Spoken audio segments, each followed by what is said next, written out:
അപ്പോൾ Valentine's day റീസ്റ്റോക്കിങ് കഴിഞ്ഞപ്പോൾ നമുക്ക് നെക്സ്റ്റ് വന്നത് വിഷു പ്രമാണിച്ചുള്ള ഓർഡറുകളായിരുന്നു കേട്ടോ.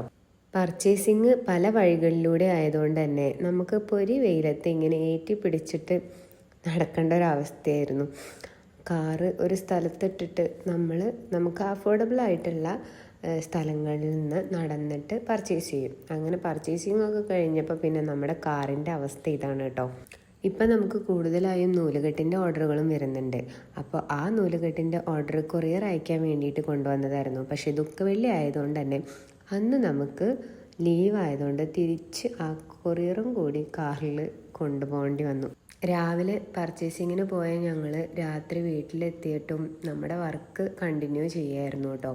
അപ്പോൾ വിഷു ഹാമ്പറൊക്കെ സെറ്റ് ചെയ്തുകൊണ്ടിരിക്കുകയാണ്. ഇനി ആർക്കെങ്കിലും ഓർഡർ വേണമെന്നുണ്ടെങ്കിൽ വൈകാതെ തന്നെ വൈഷ്ണവ് ഹോമിനായിട്ട് കോൺടാക്റ്റ് ചെയ്യുക. നമ്മളെ വിഷു ഹാമ്പർ സെറ്റ് ചെയ്യുന്നതാണ്.